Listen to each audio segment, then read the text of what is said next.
pero me gustaría saber un poco cuando entras.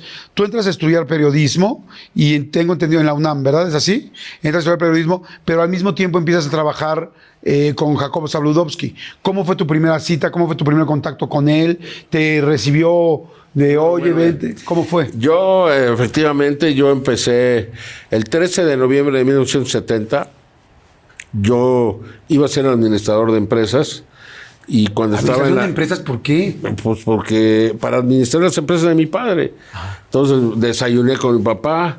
Hoy voy a escoger en mi carrera, ¿qué? Administrador de empresas. Muy bien, se fue muy contento a trabajar. Y yo voy a la prepa 9, ahí donde yo estudié. Ya me formo para escoger mi carrera. Había 5 o 6 años antes de mí. Pasó un amigo que en paz descanse, Mario Rábago, y me dice: ¿qué haces? Voy a escoger mi carrera. Y ya se queda platicando conmigo. ¿Qué haces? ¿Qué vas a estudiar? Administración de empresas. Me dice: qué aburrido. Balances, oficinas, números, espacios cerrados. Y luego, ¿tú qué?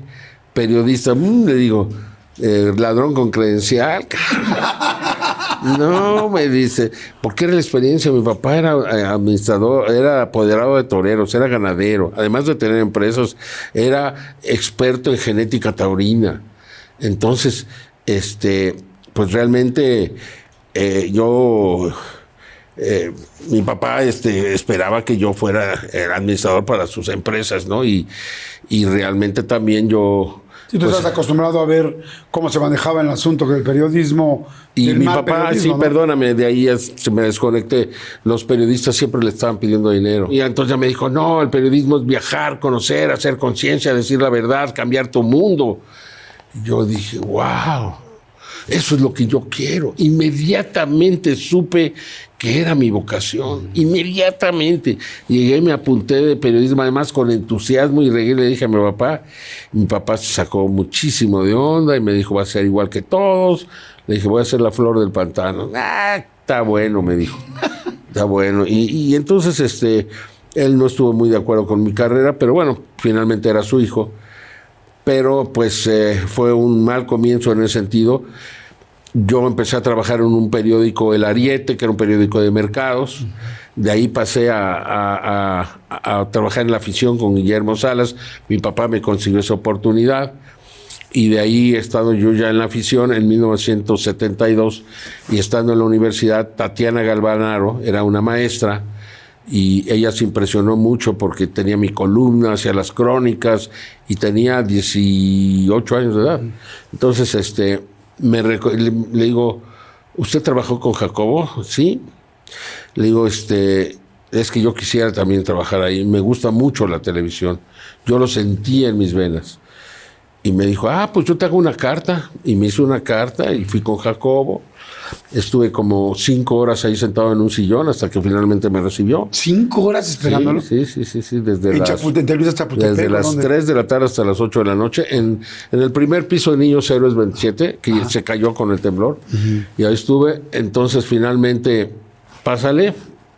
Jacobo entró y salió 1000 veces. Entonces ya entró, que ya te va a recibir. Entro con mi carta y le hace así: Jacobo. ¡Trac! La arruga, me dice: no hay ninguna chance. Era el momento en que se estaba uniendo Telesistema Mexicano con Televisión Independiente de México. Okay. Pésimo momento, estamos hablando de julio de 1972. Me dice: no hay ninguna oportunidad, búscale mano. Y me di la vuelta y casi se me salen las lágrimas, y como que al final Jacobo, que no era tan mala onda, me dice: dice que sabes de toros. ¿Sabes de toros? Digo: pues algo. Pruébeme. Y estaba ahí Alfonso Herrera, me decía: probarte, ni que fueras melón. ¿No? Bueno, y entonces ya me empezó a hacer preguntas. A ver, ¿qué sabes de toros? ¿Dónde murió Joselito el Gallo? En Talavera de la Reina, licenciado. ¿Cuándo? El 16 de mayo de 1920, licenciado. ¿Con quién toreaba? Le digo: no me acuerdo de los dos, pero uno era Sánchez Mejía. ¿Y qué toro lo mató? Bailador de la viuda de Ortega. Ajá. Ortega, le digo, Valderas, el torero de México. Sí. Dígame, licenciado, ¿cuándo murió? 29 de diciembre de 1940. Ay, güey. Y Manoleta le digo, no, ese todos lo saben, licenciado. Ya ni me esperé. Murió el 29 de agosto de 1947, lo coronaron el 28, lo mató Islero de Miura, 5 de la tarde. Era la primera vez que toreaba con Dominguín. Dominguín le había cortado una oreja al 1 de la tarde, al 3 de la tarde, su primer toro, y además Manolete, que siempre le gustaba darles un repaso, un baño a los nuevos, como era Luis Miguel Dominguín, el padre de Miguel Bosé, ¿no? Uh-huh. Esa sí me la supe. Entonces me dijo, no, pues sí sabes de toros. ¿Y sabes por qué sabía? Porque en el Ariete me dieron 2 planas a mí solo. Uno era de noticias y la otra, pues yo no sabía qué hacer. Y dije, biografías taurinas, pues biografías taurinas. Y ahí durante un año estuve haciendo biografías taurinas. Y entonces toda esa información yo la traía aquí. Pero dime una cosa, yo siempre me sorprende mucho cómo hablas de fechas, cómo te sabes todo. ¿Tú tienes como una memoria fotográfica? Para las fechas, sí. Para los nombres no tanto, pero fechas, lugares, cosas, sí. Okay. Muchísimo. ¿Nunca te diagnosticaron con un IQ más alto? Nunca me he hecho ninguna prueba en ese sentido. Okay. No me ha interesado, ¿no? Pero me ha ayudado mucho y en el sentido de con Jacobo, entonces me dijeron, ok, pero no te vamos a pagar. Entonces entré. La básica. Ya, pues no, sí, la básica. No te vamos a pagar. Y luego resulta que Manuel Omendi, yo estaba ahí con Raúl Hernández, todo esto, y el jefe de información, y me dice, pues ponte a hacer algo. Y entonces pues, yo estaba ahí sin hacer nada y vi que estaban haciendo el noticiero de la tarde. Y digo, ¿puedo aprender a redactar notas? Sí, claro, vente acá. Estuve aprendiendo ahí unos días y de repente que corren a todos los redactores, a todos los del noticiero de 24 horas de la tarde. Y me quedo yo solito, imagínate. ¿En 24 horas? Sí, de la tarde. Y entonces yo empecé a hacer el noticiero, el chavito que no sabía nada, yo empecé a hacer todo. Tenías como 19, 20 años. Sí, exactamente, no, menos de 20, como 19. Y entonces, 24 horas que era pues un noticiero más importante del país. Imagínate. Y entonces ¿Y ya te pagaban? No, luego se va Manuel Omendi de Luna de Miel, se queda Graciela Leal. Y entonces me dice, así como tú, ¿cuánto te pagan? Le digo, nada, Chela. ¿Cómo que nada?